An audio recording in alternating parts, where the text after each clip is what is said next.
우리 법무 차관님. 네.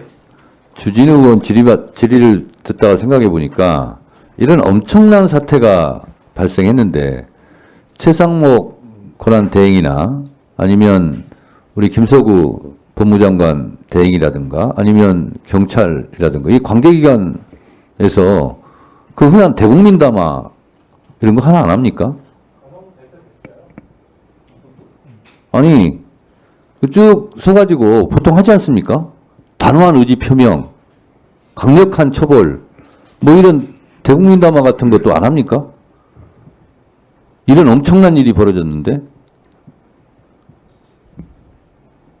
그거 누가 하자고 제안한 사람 없습니까? 우리 법무차관? 네. 권한대행 중심으로 해서 연석해서 회의를 해서 대국민 담화를 하는 방안에 대해서는 아직 논의된 건 없는데 위원장님 말씀을 유념해서 현명한 방안을 한번 모색해 보도록 하겠습니다. 그 정도 사안이 안 됩니까 이게? 관계기관, 관계부처 장관들이 모여서 단호한 의지 표명 이렇게 하는 것이 충분히 그 정도 사안이라고 저는 생각하거든요. 참고하시기 바랍니다. 예. 박균택 의원님 질의하세요. 우리 법무차관님, 네. 저는 그 윤석열 피의자의 내란 사건이 네. 아직도 끝나지 않았음을 이번 법원 침공 사건을 보고서 느낍니다. 어떤 분들은 비상계엄이 해제되면서 내란이 끝났다고도 얘기하지만 저는 내란의 두목이 체포되지 않았는데 어떻게 내란이 끝났단 말이냐라고 생각을 했고 윤석열 피의자가 체포되는 순간 이제 내란이 끝났다고 생각을 했는데 그 구속 집행을 방해를 하면서 옹호를 하고 선동을 하는 무리들이 있고 사법부를 이렇게 공격하는 물리적으로 공격하는 세력들을 보면서 내란은 아직도 끝나지 않았다라고 생각을 합니다. 그것과 관련해서 지금 좀 전에 답변하신 걸 가지고 제가 한 가지 여쭤보죠. 네네. 어느 의원님이 질문할 때 뭐 민노총이 뭐 얘기가 나오고 운동권 학생들 얘기가 나오던데 이 민노총이나 민주진영에 있는 사람들이 길거리 현장에서 경찰하고 다투는 경우는 있었지만 법원을 침공한 사건이 있었습니까? 그런 적은 제가 그런데 본 적이 없죠. 못합니다. 근데 그걸 같은 선상에서 놓고 보면 안 되겠죠.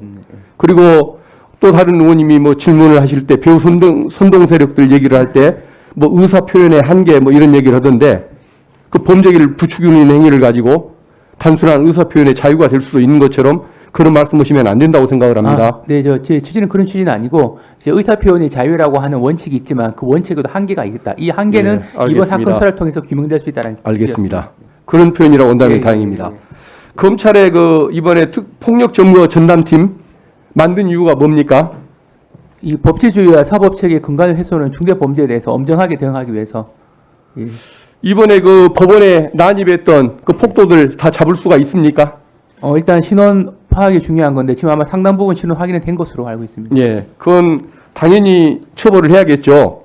그리고 5개 이상의 그 죄명이 적용되는 것 같은데 제가 보기에는 설령 일부 반대자의 의견을 존중해서 내란 범죄를 적용하지 않는 경우라고 할지라도 특수공무집행 방해 치상죄 공동정범들 아닙니까? 그 법정형을 보니까 유기징역 3년 이상이라고 돼 있어요. 그래서 3년 내에서 30년까지 형량을 선고할 수가 있는 걸로 보여지는데 그런 그 구형이 제대로 되도록 좀 일선을 잘 감독하셔야 할 겁니다. 네, 잘하겠습니다. 그렇게 해주시면 좋겠고. 근데 이제 중요한 것은 그 무지한 자들이 이런 짓을 하도록 뒤에서 부추긴 배우 선동 세력이 저는 더 나쁘다고 봅니다. 윤석열 피의자의 그 변호인들 이번에 무슨 짓을 했는지 아까 김용민 의원님 그 지적하신 거 봤죠? 네. 그 변호사 자격이 없는 자들 아닙니까?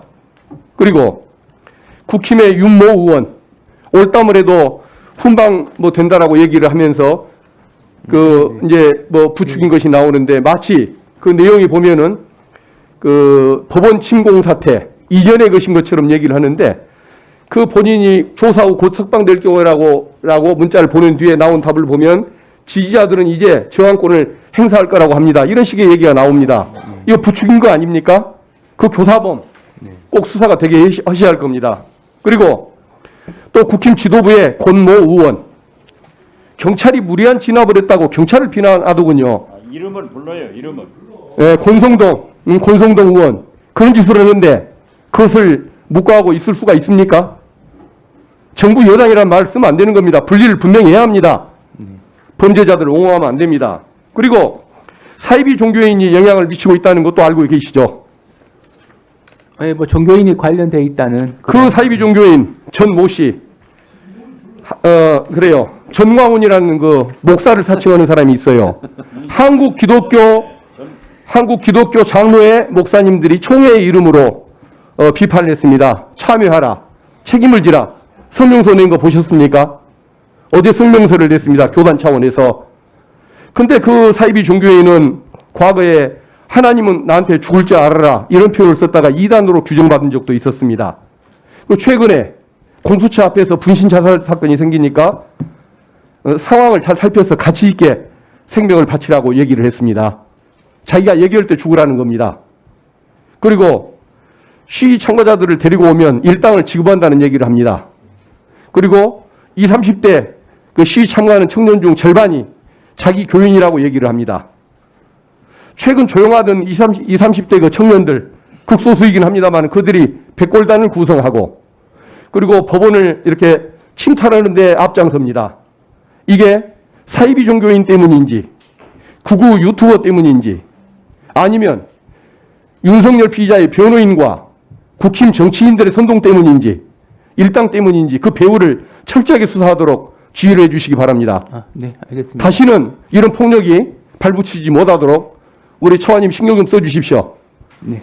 그리고 서부지검이 김상훈 경호차장 구속영장 기각했죠. 아, 네, 네. 자기 마음대로 출석 여부를 체포영장이 발부됐는데 마음대로 결정하는 자를 도주 우려가 없다고 봐도 될까요? 그리고 그 살인범이 자수를 하면 우리가 불구속합니까? 자수했기 때문에? 그래도 구속을 하는데 구속을 하죠. 그 이유는 높은 처단형이 예상되는 경우는 언제든지 도망갈 수 있는 상황이 생기기 때문에 우리가 도주 우려가 있다고 자수범마저도 구속을 하지 않습니까? 네. 그리고 증거인멸 우려가 없다고 검찰이 판단했다는데 과거에 여러 가지 녹취록, 비화, 통화기록, CCTV 다 지워버렸고 이번에 올 때 핸드폰을 안 들고 왔다는 거 아닙니까? 그자가 증거인멸의 우려가 없는 자입니까? 그리고 그자가 다시 복귀함으로 인해 가지고 그 경호원들이 얼마나 지금 피해를 입습니까? 국법 집행을 방해하도록 선동을 하고 강요를 했던 자가 경호처로 다시 돌아가면 어떤 현상이 생길지를 그 검사는 생각을 안 했을까요? 학폭을 같은 교실에 다시 집어넣은 셈 아닙니까? 학폭은 전학을 보내든지 잘라야지 그걸 같은 교실에 다시 집어넣으면 그 경호원들이 얼마나 많은 피해를 입을까요? 그 검사는 그 정도 머리도 쓸 줄 모르는 사람입니까? 이것은 윤석열 피의자에 대한 은혜를 갚는 것 외에는 전혀 이해할 수가 없는 태도입니다. 일선지휘 똑바로 해 주십시오. 네, 알겠습니다. 지금도 일선이 알아서 하도록 내버려 둔다고 말씀할 겁니까? 우리 차관님은 법명정의 책임자고 검찰에 대한 지휘권자죠? 네. 최상목 부총리에게도 아무 말도 안 했고 경원들에게도 불법이라고 얘기도 안 했죠? 나 그거 몹시 불만인데 이거라도 좀 똑바로 지휘를 해 주십시오. 네, 알겠습니다. 네, 고맙습니다. 수고하셨어요. 박지원 의원님.